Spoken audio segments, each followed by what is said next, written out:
Welcome, everyone, to the Prescott Town Council meeting for March 3rd. It is 6 p.m. I will call the meeting to order. The first item is approval of the agenda. The recommendation is that the agenda for the council meeting of March 3rd, 2025 be approved as presented. Can I get a mover for that, please? Thank you, Councillor Young. And seconded by Councillor Kirkby. Any comments on the agenda? Seeing none, I'll call the question. All in favor? Carried. Thank you. Any declarations of interest this evening? Seeing none, we have no presentations or delegations. Moving on to number 6, it's the minutes of the previous council meeting. We have two. We had a special council meeting on February 18th, 2025. So the recommendation is that the special council minutes dated February 18th, 2025 be accepted as presented. Can I get a mover, please? Oh, Councillor Kirkby and seconded by Councillor Young. Thank you. All in favor? Carried. Thank you. And 6.2, it's a council minutes, February 18th, 2025. The recommendation is that the council minutes dated February 18th, 2025 be accepted as presented. Get a mover for that, please. Councillor Campbell, thank you. And Councillor Lockett, thank you. All in favor? Carried. Thank you very much. Okay, moving right along. We don't have any communications and petitions this evening. Moving on to consent reports. The recommendation is that all items listed under the consent reports section of the agenda be accepted as presented. I need a mover for that. Yes, Councillor Young, thank you, and Councillor Campbell, thank you. Any information that from the information package that anybody wants to pull out at this time? No? No. Okay. Oh, no? Okay, good. I'll call the question then. All in favor? Carried. Thank you. All right, moving right along. We don't have any committee reports. The mayor, Shankar, sends his regrets this evening. So there's no mayor reports, and we'll move on to outside boards, committees, and commissions. And we'll start with Councillor Young. Oh, thank you. Thank you. Through you, Deputy Mayor Burton. Okay, so I had a busy couple weeks actually. I attended the BIA meeting, and we brought on 2 new very enthusiastic members, which is always a real win for us. Nice. We wrapped up the I Love Local campaign and the International Women's Day. Sherry from Old Magic is the winner of the ticket. So she was quite thrilled to receive that.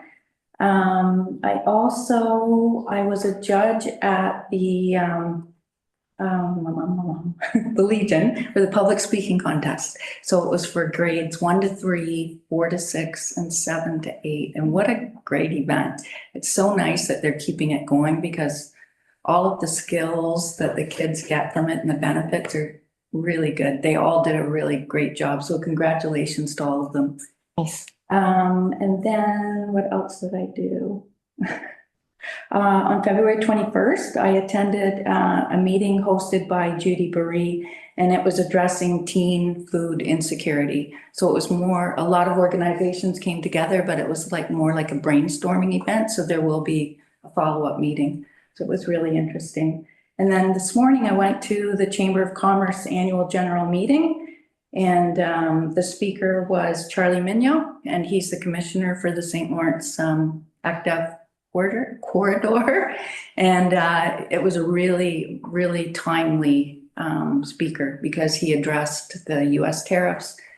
He looked at it globally, provincially, and then brought it down to the local level and how important it's going to be for a lot of businesses to establish a new supply chain. So it was really well done. And yep, the chamber's really moving along, and they have a paid administrator now. So they're getting a lot more done, and happy to see that and happy to collaborate with them for sure. And that's it for me. Great, thank you.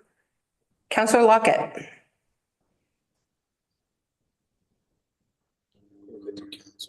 Nothing to report for me. Once I get my mic on, no, I'm good. Great, thank you. Councillor McConnell? Excuse me, there's an airplane going over top. Okay, I haven't been to any committee meetings. I don't have any committee meetings in the winter, but I would like to take this time to comment on something that has been before council. And it's something that I was not overly generous with in accepting, but they say travel is broadening. And since I've been in Florida here, I've been exposed to a lot of what they call tiny homes, mini homes, whatever you want to call them. And that's what we're living in here. And quite frankly, after being here for a couple months, my wife would like to sell our place and move into a tiny home. We have about 800 square feet here, which is very comfortable. And we have about 2,600 square feet at home in Prescott. We have, as I recall, a company that was desiring of building a community of tiny homes in the northeast corner of our town. This was the last term. We haven't heard anything from them this term. We have a good size area south of Churchill Road, north of the tracks. And it occurs to me that there is a significant demand, or could be, for tiny homes in Prescott. And these are not poor people living in these tiny homes. I'm seeing Cadillacs, Lincolns, $80,000 pickup trucks. So it's something I think as a council going forward, rather than trying to jam a bunch of houses in where they don't belong in the older part of town, that we give some serious thought to developing or encouraging development of tiny home areas within the borders of our town. So that's something I'll be paying more attention to in the spring. But that's all I have. Thank you, Deputy Mayor. Thank you, Councillor McConnell. Councillor Campbell. I will be attending the fire admin meeting tomorrow night. It always is offsets with these meetings, but I'll be reporting back on that at our next council meeting. And just a heads up that we're going to have our emergency management meeting on March 14th. It's 4 times a year meeting. That's it. Okay. Thank you. Councillor Kirkby. Yes, through you, Deputy Mayor Burton. Just a report from operations. Obviously, it's quite noticeable that we had a massive amount of snow removal done in the town. It looks great. Sidewalks that are part of the normal plowing maps have all been cleared. Potholes were filled due to the sudden thaw, so they had to put in some chip pavement. Staff is working with our neighbors, Augusta and Edwardsburg Cardinal, on the application for the Rural Transit Solution Fund. So trying to get some funds there for a new bus for the river route. And I did attend AMO Regional Single Tier Caucus meeting virtual the other day, last Friday. And it was pretty interesting. It was just to hear some different subjects spoke. One of the big ones was the potential tariffs that are to be put in place and the effect on the 444 municipalities in Ontario. So interesting to just hear some of the talk, worries, the same concerns that we have, and some of the thoughts around how to address it. Thank you. Nice, thank you. I do have a couple things on my list. I attended the Shakespeare AGM. It was well attended. They announced the community plays. Community play is the Play On again. And they're also doing Sherlock Holmes for the season, which is kind of unique and much ado about nothing. Lots of great things going on at Shakespeare right now, and they're selling tickets and looking for sponsors already for the upcoming season. The library, we are reviewing the policies and procedures, so that's an ongoing thing that we do on a yearly basis. So that's it from me. So we'll move on. We have a couple of staff reports here. Staff report number 11, 2025, the Community Awards. The recommendation is that council directs staff to proceed with the 2025 Community Awards as outlined in Staff Report 11, 2025, the Business, Citizen, and Volunteer Awards Recognition Program. And that council appoint the following 3 members to the Business, Citizen, and Volunteer of the Year Award Selection Panel for 2025. Is there anybody around the table that would like to volunteer? We need 3 volunteers for the committee. Councillor Kirkby, thank you. Councillor Lockett and Councillor Young. Great. We will appoint those 3 members to the committee. Oh, I guess I forgot to do a mover and a seconder on that one. So I'll get a mover. Thank you, Councillor Young and Councillor Kirkby. Thank you. Okay. And now that we have the 3 members, I will call the question. Sorry, Matthew. Absolutely. Thank you. So very similar to previous years in terms of the 3 awards. One thing that I just want to point you towards is the alternatives. So we have had discussion in the past of perhaps moving the Business of the Year award to the Chamber of Commerce if council wanted to proceed with that. And the other one is sometimes there's some confusion between citizen versus volunteer, and wondering if, and it has been discussed before, bringing it back into to just one. So just wanted to have that discussion this evening, see if there's any appetite for doing that, and if there is, when we can amend the overall recommendation. But if you want to just continue with what we have in the previous years, that's fine too. Great. Thank you. Councillor Young. Thank you, Deputy Mayor Burton.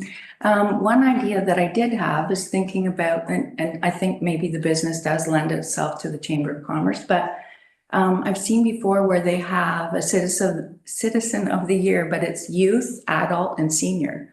So I don't know if that may lend itself to splitting things up in terms of citizen versus volunteer, but maybe doing it as age category. Interesting. Just a thought. Yeah. Yeah. Councillor Campbell. Through you, Deputy Mayor, just in response to you, I would think maybe just youth and adult. Otherwise, people have to reveal whether they're senior or not. I don't know. I think adult would be fine. We are all adults. Councillor Kirkby. I think it's a good idea. I think you could be pulling at straws eventually. Do you know what I mean? To try to fill the nominations. And then, I mean, there's lots of good people. Do you know what I mean? I guess, I'm open to it. Whatever. The business going to the Chamber of Commerce, that chamber is just Prescott, correct? No. Bramble. So then the Chamber of Commerce, which is all South Grenville, would be picking the town's Business of the Year? No. Yeah. Councillor McConnell. Thank you, Deputy Mayor. No, we're going to go back in history here a little bit, which I'm known for, but this used to be looked after by the chamber until the chamber became the South Grenville Chamber of Commerce, I believe it was. And then the thought at council of the day, well, we should have our own Prescott Citizen of the Year and Business of the Year. But I tend to agree with what Justin said there. business of the year, whether it's South Grenville, whether it's Prescott, and I know that's not exactly what you said, but it's kind of the gist of what I got from it. I would be inclined to have the chamber decide on the business of the year. The other two, citizen of the year and volunteer of the year, I would like to see stay with Prescott. But citizen of the year, I believe, and we've had this happen once before, at least once before, where somebody posthumously could be nominated for citizen of the year. Robert Lawn, I believe, was citizen of the year after he passed.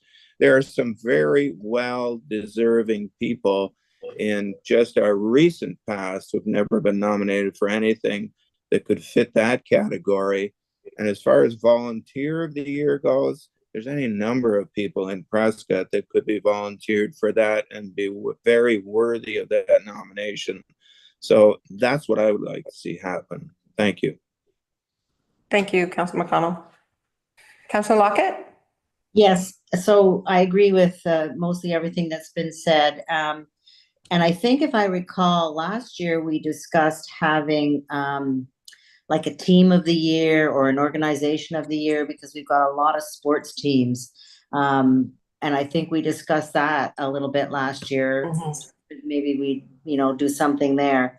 I like the volunteer and the citizen of the year to stay in town. And the chamber has a much broader list of the businesses maybe to choose from. I'm a little bit on the fence with that one, but I do think it's a chamber event. And I know to talk to Councilor McConnell, we had discussion last year about a person that had passed away for Citizen of the Year, but the family adamantly said no.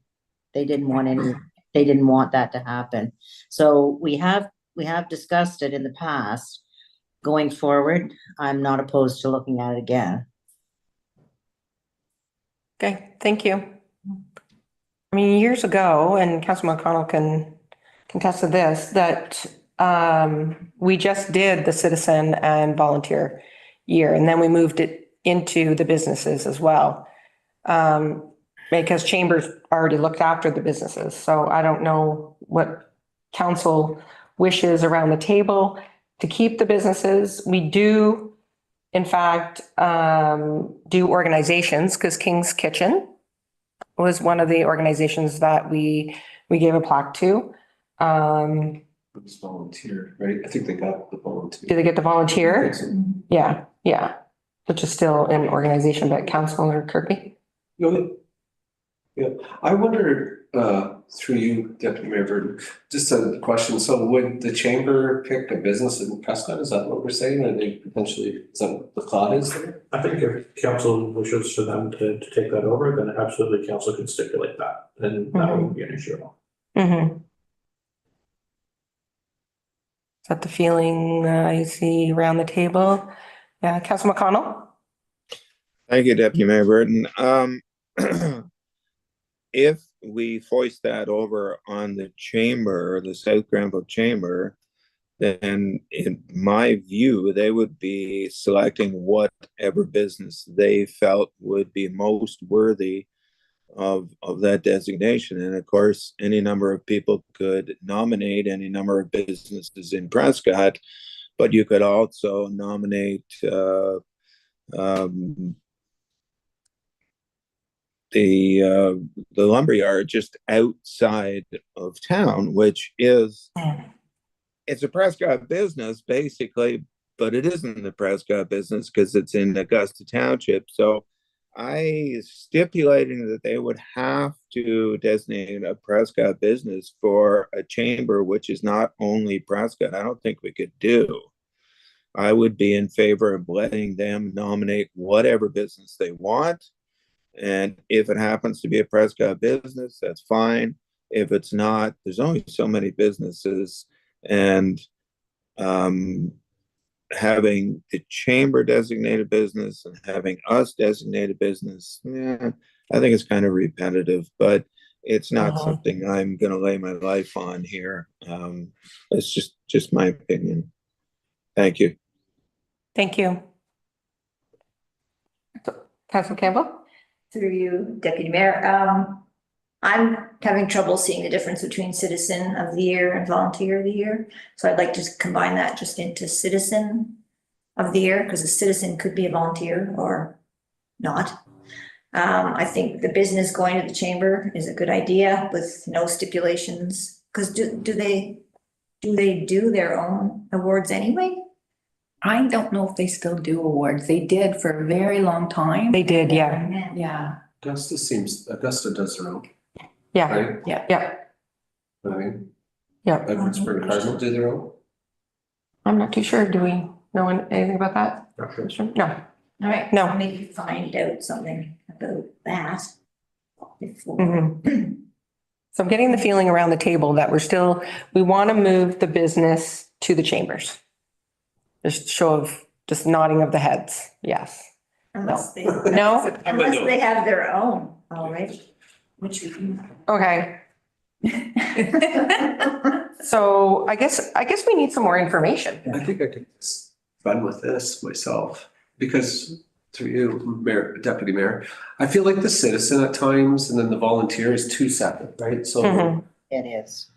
sometimes a citizen in some people's head would think, oh, well, they have to really meet this plateau, or they have to be, a big business owner or something, where the volunteer could be anybody, the lady, you know what I mean? The person that donates their time down at the Legion, or, somewhere in sports or whatever the case may be. You know what I mean? So I find there is a little distinction there. I think at times, just being on council now for the last 3 years, sometimes we don't get enough community involvement, right? And so then we're kind of left at the table picking the individuals, right?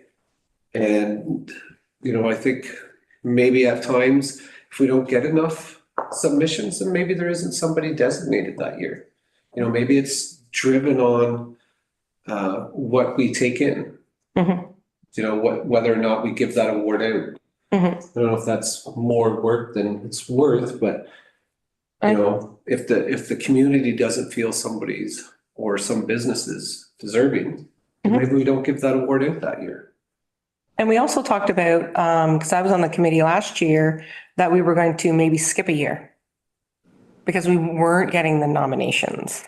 And it was like almost like pulling teeth, like We had, we've always seemed to get really good nominations in the end, in the end. right? But a lot of them are generated from here, right? So, anyways. I do like the idea of organization or team of the year. I know Brockville, when they do theirs, they have so many nominations, and it's a big award, whether the swim team gets it or the hockey team gets it, or so that might be something new to look at to generate some more interest.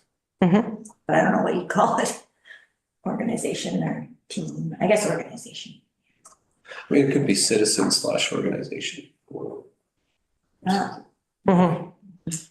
So my understanding around Deputy Mayor, I Yeah. think we also discussed last year about maybe doing a different format for submitting, an application. We didn't have to maybe go with 2 or 3 pages of, why we were submitting that person or business or volunteer.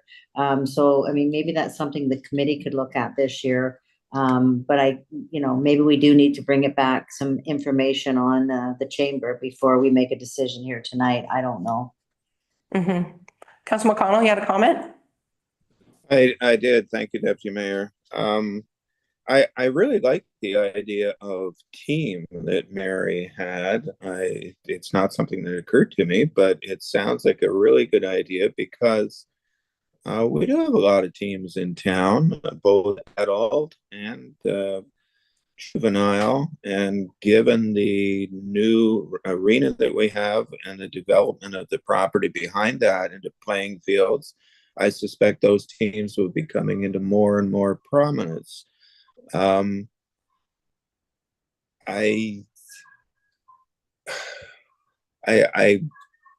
wonder about our timing and presentation of these awards, though. Like, if we're looking at April here, I think, for a decision, as from what I read on tonight's agenda.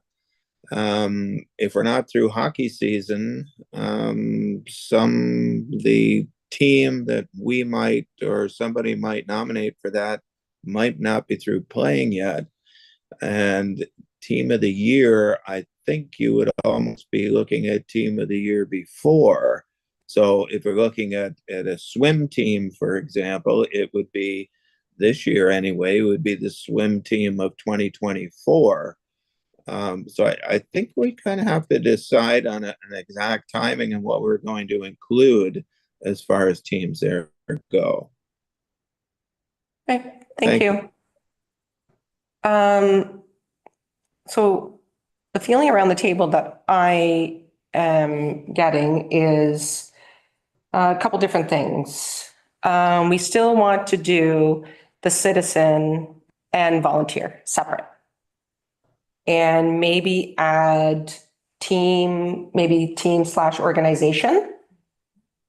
And maybe move the business to the chamber. Get that feeling around the table. Councillor Kirkby?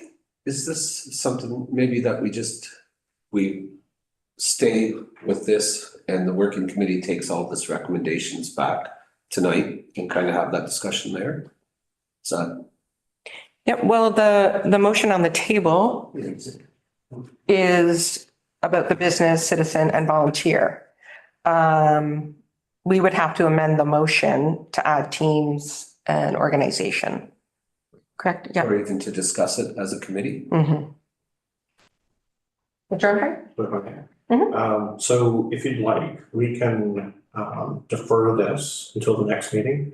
Have a quick conversation with the 3 working group members. Okay. Around exactly what it looks like. I think we do have a little bit of time because we're not looking to celebrate this until July. Right. So even if we back it up, a few weeks, it's not going to make that much of a difference. And certainly we could have a sober second thought, think about that, bring it to the next council meeting and continue the conversation. Okay.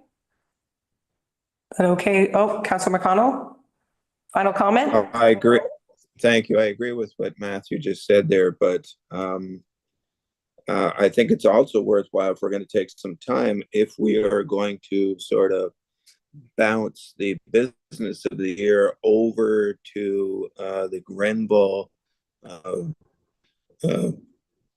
group, that perhaps we get some input from them on how they decide, or just to make sure that we're not getting left out in the lurch by their discussions. So what Matthew is deciding, putting it off for a little bit, discussion, I'm sure staff could have a discussion with them, or whoever our voice is on that board could maybe kind of do us good there. I think that'd be good if we're going to do it. And it's not like we're foisting it over on them. We're basically going to take whatever they decide for the business of the year as ours as well. And so I think a little bit of discussion should be had there. Okay, thank you. I think that's a great idea to defer this. Councillor Young was for, and Councillor Kirkby was the seconder. Would be okay to defer it? Yes, the motion? Okay. And we also talked about, Councillor Lockett talked about a different format for it as well. Yep, I was just reviewing it. It looks like we're down to basically a page and a signature page. But if we'd like, we can see if we can bring that down a little bit further. Okay, great. All right, thank you, everyone. Great discussion. Okay, we're going to move on to 12.2, staff report 12, 2025, the battery and tire recycling. It is for information. I believe Matt's going to talk about this. Yes, thank you, Deputy Mayor Burton. I just wanted to bring some information forward regarding some additional recycling programs that are offered within the town of Prescott. I know with the change to collection agency in January, recycling was at the top of people's minds. And so I just wanted to take this opportunity to talk about a few other things that we have available. So first one being battery recycling. We've recently switched the company that we use to pick up batteries from town facilities. And so you'll see here at Town Hall, as well as at the ACCC, the Leo Boyden, and when it opens up the Marina building, you'll see these lime green battery containers that they refer to as smart containers. So residents of Prescott or anybody who's visiting the town of Prescott, for free, you can drop any household batteries under 5 kilograms into these containers. They take lithium ion batteries, nickel cadmium batteries, basically any type of battery you'd be using at home. So the intention here is to keep them out of blue bins and keep them out of garbage cans as much as possible. And so we've added them in 4 different locations. If there's interest from the public, we can add additional if need be. The containers are outfitted with weight sensors. So once they get heavy enough, it automatically tells the company to come and pick them up. And they have heat sensors inside. So if anything did go wrong with the battery overheating, they automatically deploy emergency services to them. So they're a pretty clever container. And like I said, it comes at no cost to the town. In fact, the town has paid 95 cents per kilogram of batteries collected. So obviously not enough to write home about, but a service we're able to deliver to the residents free of charge, which is always nice. So the other item related to recycling is tire and rim collection. And so here in Prescott, we have a large item pickup program as part of our garbage collection process. So large item pickup is not collected by Limerick Environmental. It's actually collected by our town staff. And so 3 times a year, we have a large item pickup program where residents can sign up in advance to have large items picked up from their front lawn. And so there's a variety of different appliances and other items that are eligible that generally come with a cost. So if you want a mattress or an appliance picked up, there's a different fee depending on how large it is. However, for tires, rims, as well as household electronics, we will pick those items up free of charge from town residences. And so they do need to be picked up in advance. And the one hiccup is that tires and rims you need to remove the tire from the rim because those are separate recycling sources. However, so rubber tires, rims, as well as a whole bevy of different household electronics, including televisions, laptops, stereo systems, all kinds of different items. Again, that's a recycling program that we offer the town free of charge. So just trying to keep these things out of the garbage bins as much as possible and turned over to the proper location. And then just additionally, one other recycling related matter. There's an organization called the RPRA, Resource Productivity and Recovery Authority. This is the provincial agency that oversees garbage recycling, hazardous waste, all of that good stuff.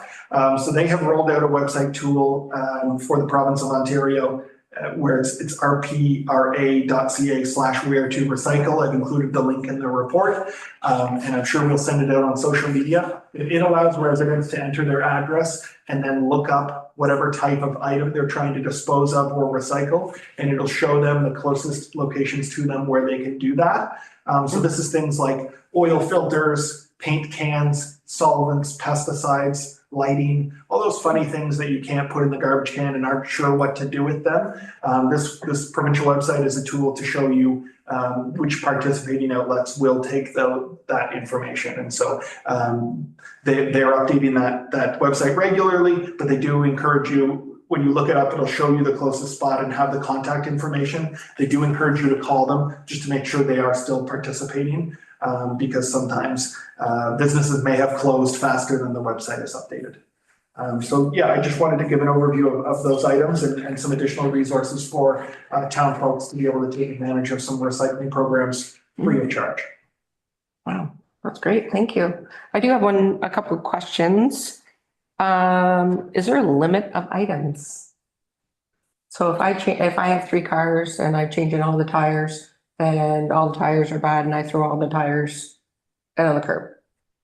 So you do need to register in advance. Okay. But we do not currently have a set number per household that would be able to be picked up. Mm-hmm. Is that something that we should look at? I don't know.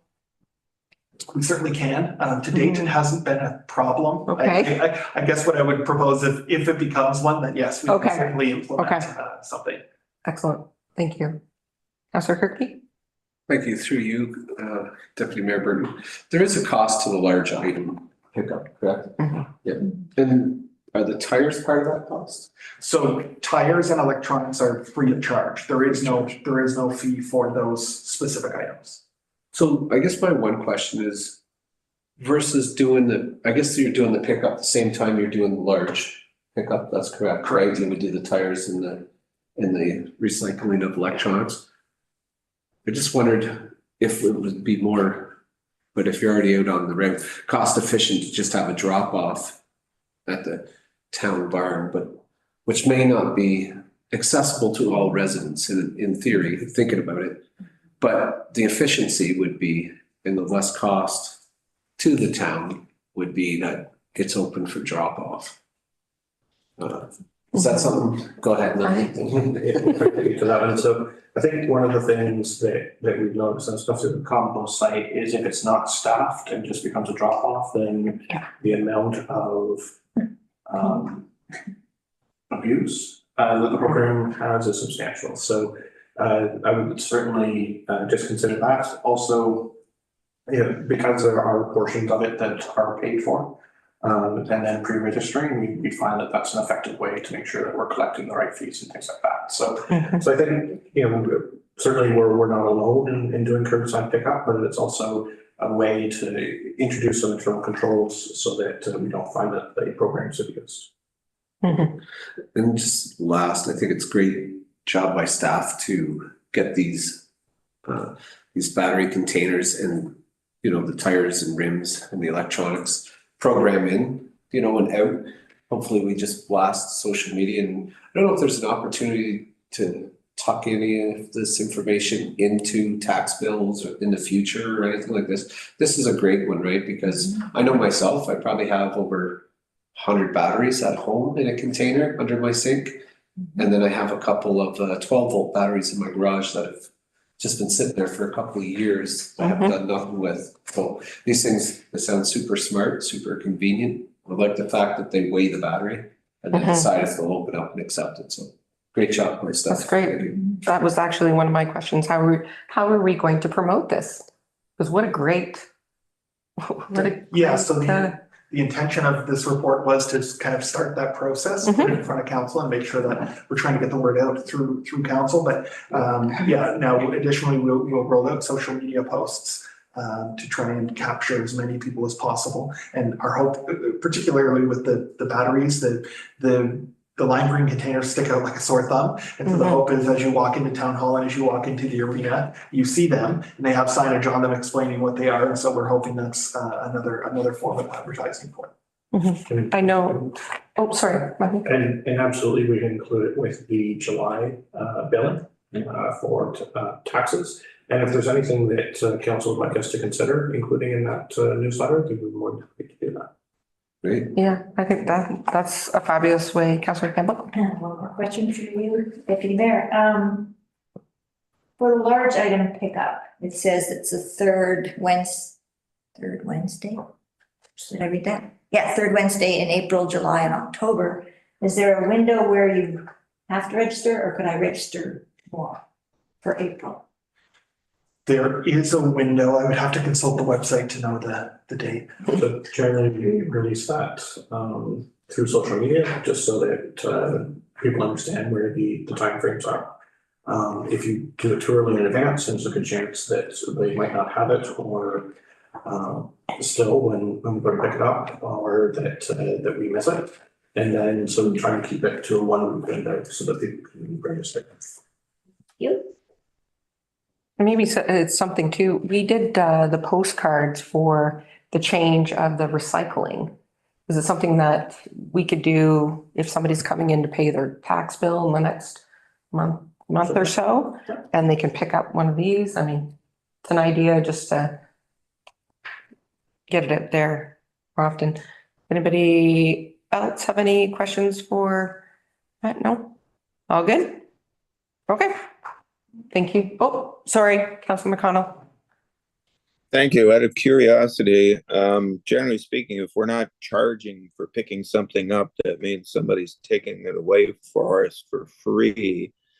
I'm curious where the tires and the electronics are going. Who's taking that stuff? So the tires actually go to our local Canadian Tire. They are registered as a provincial depot. So they would collect the tires in a big pile, and then once the pile gets high enough, they call a company who then picks them up. So tires work similar to the Blue Box program now, where tire manufacturers are actually responsible for the overall costs of recycling.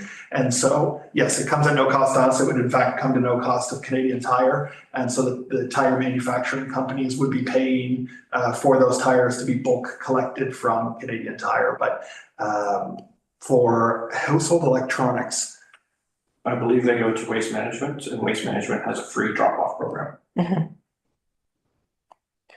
Excellent. Okay. Yeah, it just goes to the free, nothing's free. If they're dropping it off, free management program, somebody is taking them, somebody's paying for them, and I suspect it's the Ontario taxpayer at the end of the day. I know you buy tires, you're charged per tire for a disposal fee when you buy them. So you're already paying to dispose of them. So it's not the tire companies, I don't think, that's absorbing the cost on this. You're absorbing it when you buy the tire. It's a case of then getting rid of it. But anyway, that's neither here nor there. Thank you very much. Thank you. Okay. All good. We will move on to 12.3, the 2025 budget, fees, revenue, and property taxation. And Matthew, floor is yours. Thank you very much. So this evening, we're going to go through fees and revenue, property taxation, and an overall review of where we are with the budget and any updates that we've incorporated. So again, March 3rd, revenue and taxation is going to be our priority. First part of revenue, or the revenue side, not including property taxes and administration, protective services, transportation, environmental, health and social services, parks and recreation, and then planning and development. So when we take a look at our what we call administrative type revenue, you can see OMPF, which is the Ontario Municipal Partnership Fund. It makes up the vast majority of that.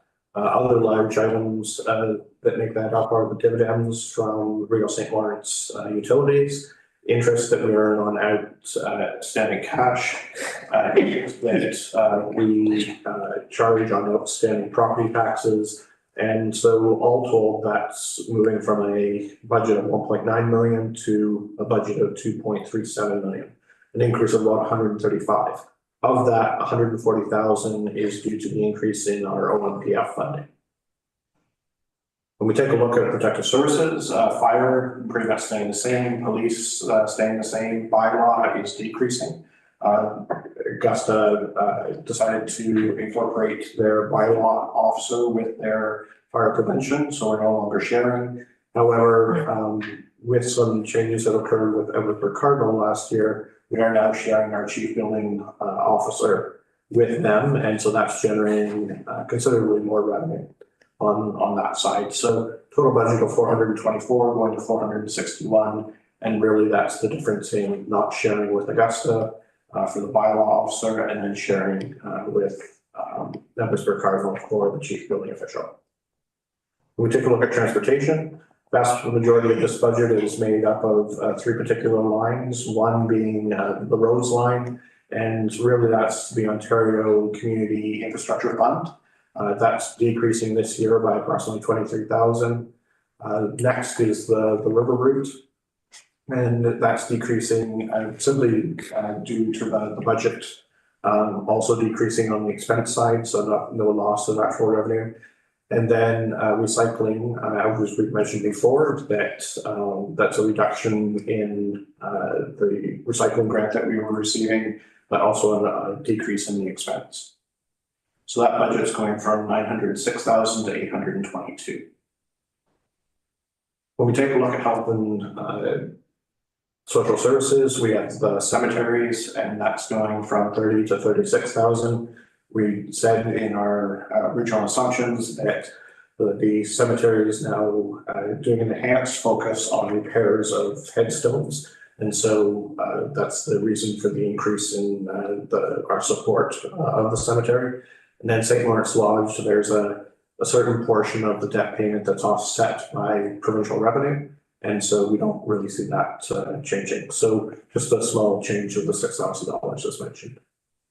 When we take a look at our recreation, Waterhouse increasing by 21,000, that's really due to including the $25,000 grant application that was both in the expense and in the revenue. The next large change is in the Land Structure and Community Center, and as we mentioned, there was an increase in expense, but also an increase in the overall revenue that we were generating.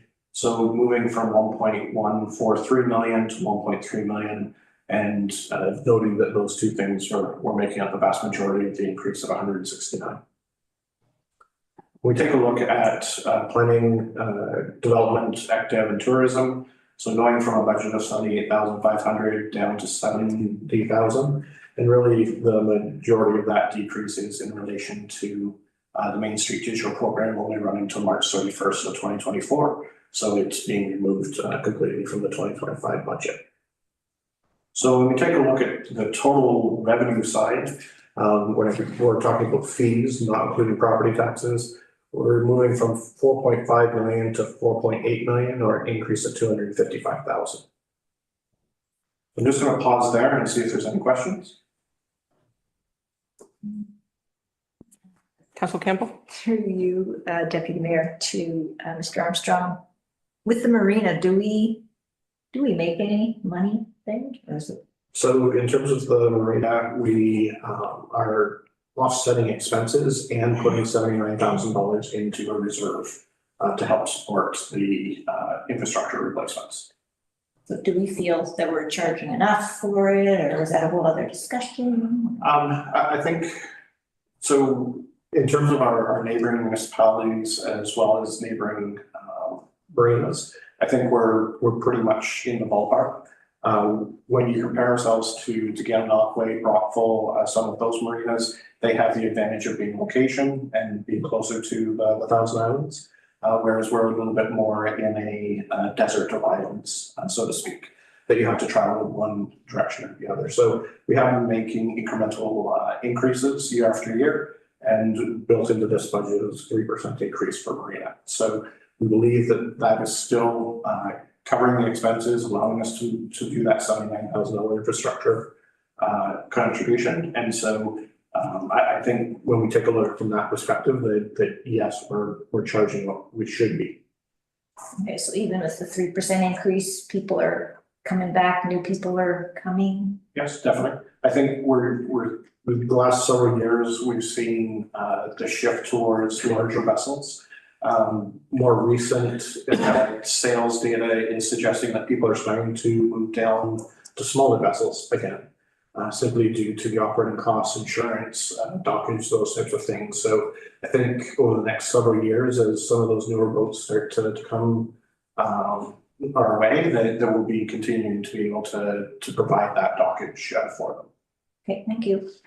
Thank you. Councillor McConnell? Thank you, Deputy Mayor.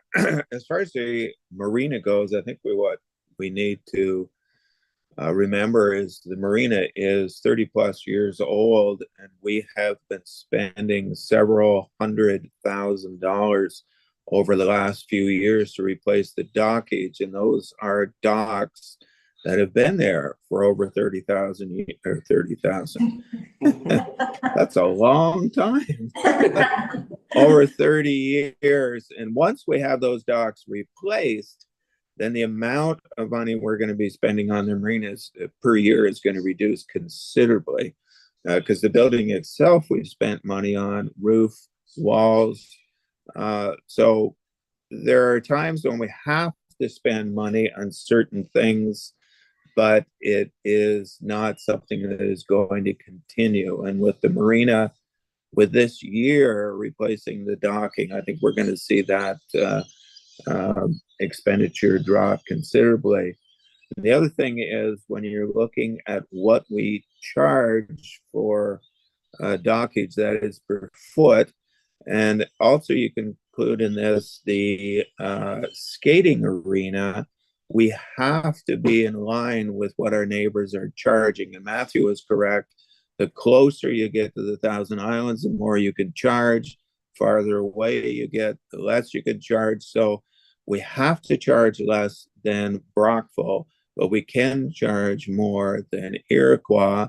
And our arena, our fees for skating, for hourly rentage or rental rather, has to be in line with our neighbors. So there is some leeway there, but not much. Thank you.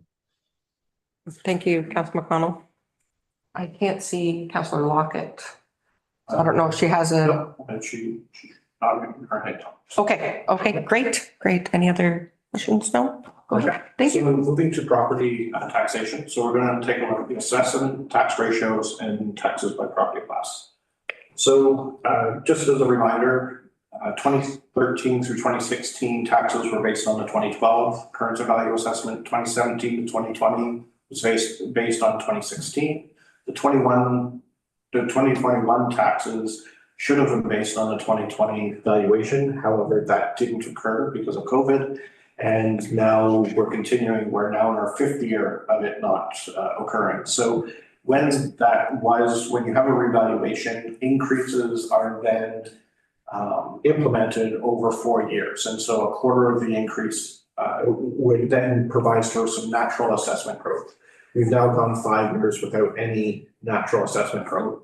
And all of the assessment growth really comes from new construction and renovation. So that's why you're seeing kind of some significant changes in tax rates for municipalities year over year. So when we take a look at 2024, our total assessment was 390 million. In 2025, it increased to 392 million, which, as you can see, is less than 1%. So as I was mentioning, that natural growth beyond that new construction or renovations, really there isn't a significant amount there. When we take it in terms of the tax ratios, so tax ratios are the way in which you allocate the property taxes, and it determines the tax rate for each of those areas. And so we have residential, which is always going to be a 1.0 tax ratio. Multi-residential is 1.5 of a residential rate. New residential, the province mandated that it shall be 1.1. Commercial is 1.89, industrial 2.63, and pipelines 1.3. And we're quite well in kind of the corridor of where other municipalities are in terms of those differing of the tax rates. Because there's no overall assessment growth, then we would recommend that the tax rates not change, and therefore the proportional share of each of those groups aren't going to change in how they're contributing to the overall property taxes. So when we take a look at where we need to be able to balance this budget is at an overall tax increase of 3.4%. So that would be an increase on the property taxes for the municipal property taxes of 3.95. The education tax rate isn't changing, so it's an overall 3.4% increase. When we take a look at that, then residential will be 3.59, for commercial 3.03, industrial 3.24, and then payments in lieu 2.76. So what that would mean for the average home, or not the average, but for the median home, and median is different than average. So median is the value where half of the properties are below and half the properties are above. So if you take that middle line, or the median for a single family home, the increase would be $96.08. For a residential condo unit, $92, and then going from there. And again, it demonstrates the 3.59, the 3.03, and the 3.24 that I mentioned on the previous slide. So So we're just going to take a look at the budget overview. And so the top portion is the revenues, the fee revenue that we just talked about being at 4.8 million. The base property taxation without any increases is 6.5 million. Payments in lieu and supplemental taxes, 435,000. 1% is dedicated to infrastructure. And so we added that to the expenses as well. And then 2.95 is really the tax increase in relation to inflation, or 203,000. So when we take a look at the expense side, as of our last meeting, it was $12 million, 53,000. We added the infrastructure, dedicated infrastructure transferred to reserve. Health unit levy came in $5,195 less. Joint services came in less by 12,000. River route, we decreased the expenses to match the revenue by 18,000. We reduced the computer hardware replacement budget by 5,000. That was an original increase of 10. We're bringing it back 5. And then we also noted that in our draft budget, we'd assumed that the payments for the fire truck will be starting on January 1st, but they won't be starting until May. And so that saved 37,000 just in that. We're also pleased to note that I believe the approved budget now for St. Lawrence Lodge was 88,689 less than what we put in the budget. So that amount goes directly into the reserve. And if you remember, that reserve is how we paid for supporting health force innovations, for doing physician recruitment, as well as supporting the Prescott family health team. There was 2 increases that were requested. One was the Police Services Board.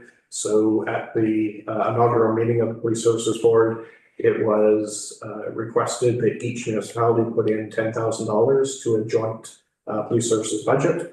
And then also there was a request from the Prescott Heritage Committee for a budget of $7,500 to start to work towards educating both the community as well as the sector around heritage and heritage properties. So all told, that brings us to a balanced budget of $12,050,000, not including water and wastewater, which balances itself.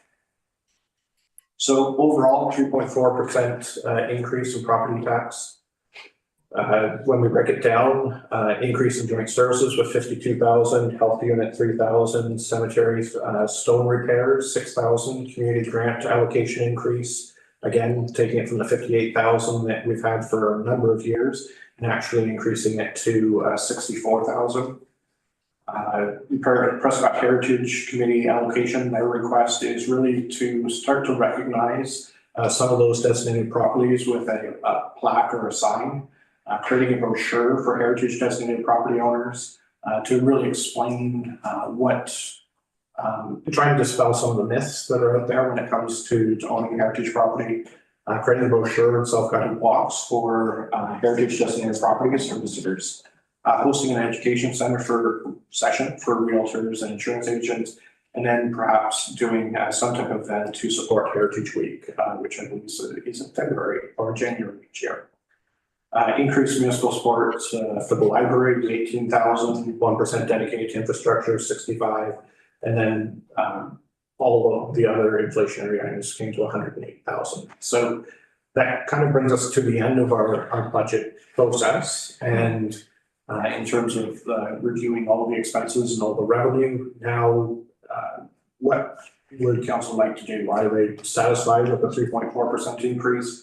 Is there something else that we need to consider, take a look at, or is there how do we want, what's the next step that you would like to take? So I'm just going to remove it from the screen so everyone can see the conversation, and we'll go from there. Thank you. Thank you, Matthew. Any questions? Councillor Campbell. Through you, Deputy Mayor, to Mr. Armstrong. So there's a slide that says property tax change by class. Yes. And then on the left-hand side, in the blue, it says with a 3.95% property tax increase. Is that right? Or is that supposed to say 3.4?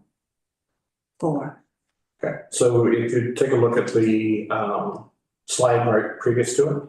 So 3.95% is the property tax of the municipal portion of the property tax increase. Because the education rate isn't changing, then it's an overall 3.4%. Okay, and does the 3.4 include that 1% infrastructure Yes, it does. tax? Okay, thank you. Great, thank you. Any other comments? Councillor Kirkby? Through you, Deputy Mayor Burton, I would always like it to be less. But I mean, we have to, we have to take care of infrastructure, which isn't cheap. The cost of infrastructure, everything, the cost of everything has gone up, right? We negotiated successfully this year, staff did, with our unionized members, which is going to drive up the cost. I think it's a tough time right now to ask for any more from everybody because we're all paying enough taxes. We feel like it, I'm sure. But 3.4 is, I think, very respectful. And, when you show the average cost per person or per resident, it doesn't look as bad. Matthew, I know other municipalities, single tier are in the process right now, but I think Brockville is at 4.64. I just looked it up, but I don't know if that's been settled. Really good house. And I think Gananoque is facing, it was reported 12% one time in the Kingston paper. Now, I don't know, I'm sure that number's come down, but just have to remember for people watching is without tax, you can't do what we need to do to function properly as a municipality. And that's just how it works. So Yep, absolutely. I think 3.4 for me is a decent number and I feel comfortable with it. I mean, we have infrastructure on top of the ground, but we also have infrastructure below the ground, right? That's absolutely. Right, and people don't see that, what's underneath, but anyways, Councillor McConnell? Thank you, Deputy Mayor Burton. Through you, Matthew, in this budget as we've gone through it, and I'm not sure if you can give us a figure right now, but perhaps a ballpark even. There are several departments where we are putting money into, we're putting money in the bank, so to speak, for future. Is there a broad figure that you can give us how much we are putting away this year total? Certainly. So that number is 1.2 million and some change. You're exactly correct. As we've been kind of going through, we've been highlighting some of those transfers to reserve. And then on page, see it is 58, that's where I'm getting 1.2 million from. Okay, if I may, that last figure you said was 1.2 million? That's correct. Yeah, the 4 million, a lot of that we have budgeted for something that we're actually going to do this year. It goes in now, but it's expected to come out. I agree with Justin. It's difficult times. With 3.4 in relation to what's going on in the world does not seem too bad. I always hate to see it go over 3% though. And I'm wondering if we asked Matthew to come back at our next meeting with something less than 3% and indicate where he got the money from, that perhaps we could make a decision that, well, no, we don't really want to do that. Or, yeah, I think we can get away with doing that. So I would be in favor of doing something like that rather than just paying it tonight, or I'm sorry, approving it tonight. Councillor McConnell, it's just for information purposes for this evening. There's no motion on the table. Thank you. Any other question? No? Seeing none? Thank you. We can move on.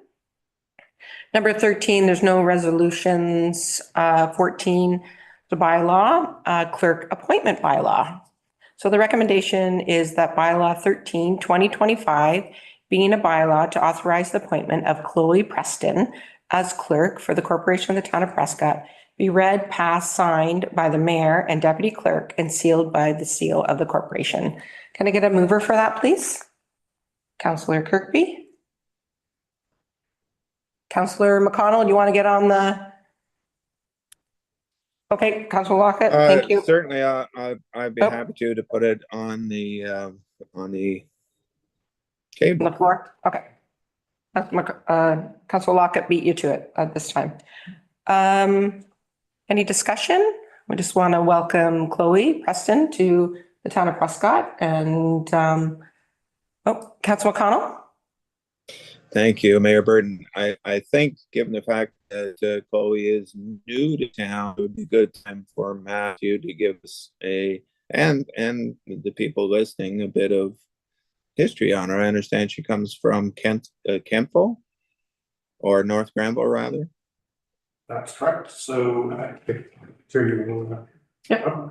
so I'm just going to pull up. So we're in the process of creating a press release, which we hope to release later this week. And just want to pull some information from.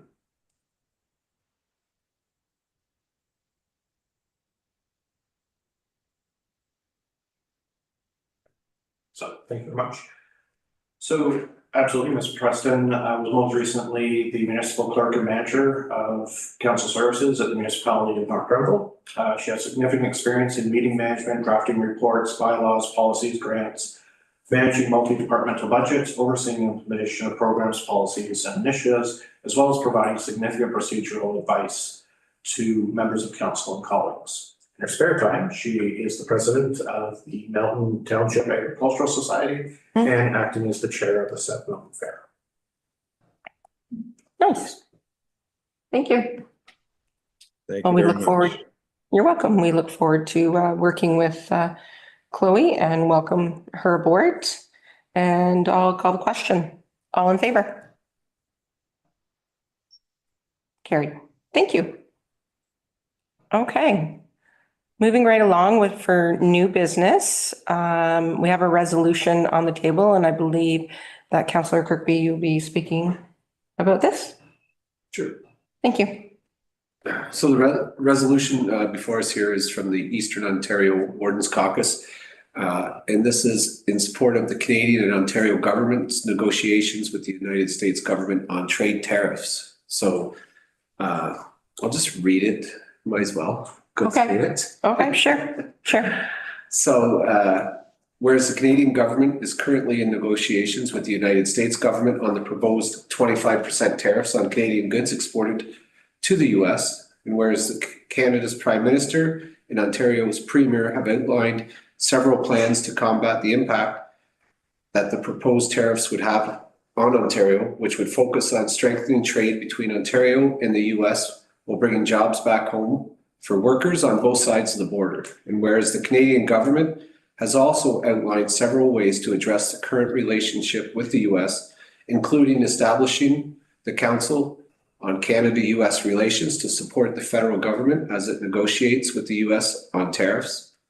And whereas trade between Ontario and the US is very important to our residents, local economies, and requires all levels of government to work together in the best interest of those residents.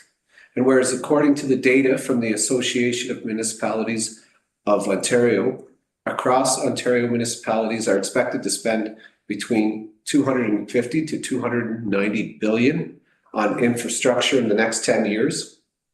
And whereas municipalities have traditionally treated trade partners equally and fairly in all procurements in accordance with our established international trade treaties. And whereas municipalities play a crucial role as part of the Team Canada approach to combat tariffs and support businesses in our procurement for capital infrastructure programs.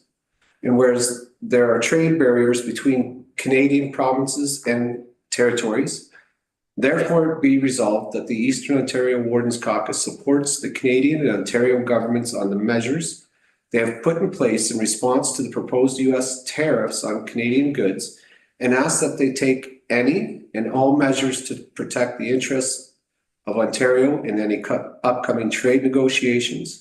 Ensure municipalities are part of the coordinated Team Canada approach, and that the Canadian and Ontario governments remove any impediments to the municipalities preferring Canadian companies and services for capital projects and other supplies. And that the Canadian and Ontario governments take action to remove any trade barriers between the provinces as a response to the U.S. tariffs and support Canadian businesses. And that the Canadian and Ontario governments remove all legislation barriers, that impact the ability to buy local and indemnify. Thank you, Mary. Municipalities, should there be challenges to buy Canadian, I've rehearsed that word times. And that Canadian and Ontario governments continue to invest infrastructure to provide stability, jobs, and support our communities in social, economic prosperity over the long term. Therefore, or be it further resolved that copies of this motion be sent to the Right Honourable Justin Trudeau, Prime Minister of Canada, the Honourable Melanie Joly, Minister of Foreign Affairs, the Honourable Nate Erskine Smith, Minister of Housing, Infrastructure and Communities, Doug Ford, Leader of the Progressive Conservative Party, Merritt Stiles, Leader of the Ontario New Democratic Party, Bonnie Crombie, Leader of the Ontario Liberal Party, Mike Schreiner, Leader of the Ontario Green Party, Ontario's Minister of Economic Development, Job Creation and Trade, Ontario's Minister of Municipality Affairs and Housing, Rebecca Bly, President of FCM and Councillor, City of Vancouver, Robin Jones, President of AMO and Mayor of Westport, Krista Lowry, Chair of Rural Ontario Municipality Association, Jeff Leal, Chair in Eastern Ontario Leadership Council, John Meadows, Chair in Eastern Ontario Mayor's Caucus, all regional members of Canadian Parliament, all candidates running as Ontario members of Parliament, I guess we could take that part in, all of Ontario's municipalities for their support. Thank you. Right. Thank you, Councillor Kirkby. We do have a potential motion. I can read the motion and then we can move forward for a discussion if anybody has any questions for Councillor Kirkby.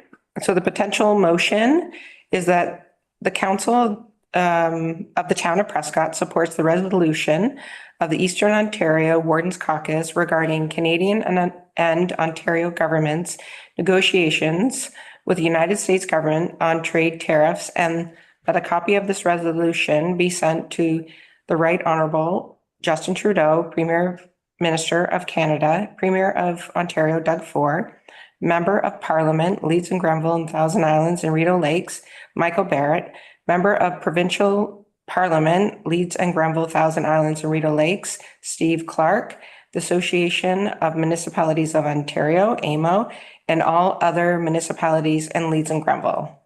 I'll need a mover for that. Councillor Kirkby, can I get a second mover for that? Councillor Campbell, thank you. Any discussion on this motion? Councillor Campbell?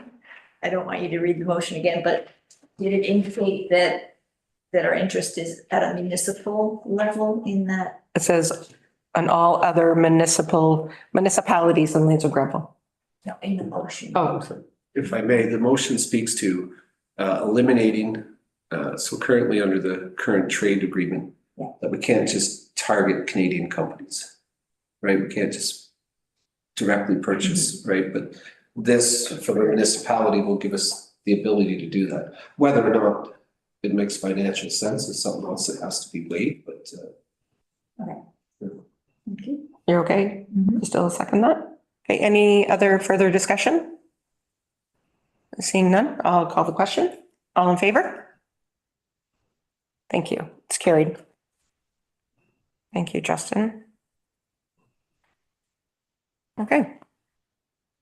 No other new business? Okay, there's no notices of motion, no mayor's proclamation, pardon me. Is there any period of media question? No? Okay. There's no closed session, rise and report, which we're down to the confirming bylaw. So the recommendation is that the bylaw 14/2025, being a bylaw to confirm the proceedings of the council meeting held on March 3rd, 2025, be read and passed, signed by the mayor and the deputy clerk, and sealed by the seal of the corporation. I get a mover for that, please? Councillor Campbell? Councillor McConnell, can I get you to second that? Happy to. Okay. Okay, thank you. I'll get you in there. Okay, I'll call the question. All in favor? It's carried. Thank you. And number 22, it's an adjournment. I think we'll stay around a little bit longer. Anybody? No? Okay. That the meeting be adjourned. The recommendation is that the meeting be adjourned to March 17th, 2025. Moved by Councillor Kirkby and seconded by Councillor Young. Thank you, everyone. And I'll call the question. All in favor? Great.